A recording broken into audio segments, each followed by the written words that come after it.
चलिए आज समझते हैं भारत की सबसे मुश्किल राजनीतिक लड़ाइयों में से एक पश्चिम बंगाल का चुनाव। पर दिल्ली में एक कमरा जाग रहा था जहां एक बड़ी राजनीतिक रणनीति बन रही थी। और ये चुनाव भारत के सबसे मुश्किल सियासी मैदानों में से एक माना जाता था। एक ऐसा किला जिसकी सियासत पर सालों से सिर्फ एक ही नाम का दबदबा था, ममता बनर्जी। उनकी पकड़ इतनी मजबूत थी कि इस किले को भेद पाना किसी के लिए भी नामुमकिन सा था।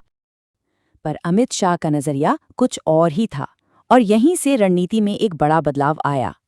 तो ये कोई आम रणनीति नहीं थी, बल्कि एक 3 लेयर वाला गेम प्लान था। इसमें 3 चीजें थीं: हर वोटर का डेटा, माहौल बदलने वाला नैरेटिव और हजारों का साइलेंट नेटवर्क। सियासी गलियारों में इसे कहते हैं अंदर की चाल, जो दिखती नहीं पर नतीजा बदल देती है। और जैसे जैसे चुनाव करीब आया, इस प्लान ने बंगाल का सियासी माहौल बदलना शुरू कर दिया।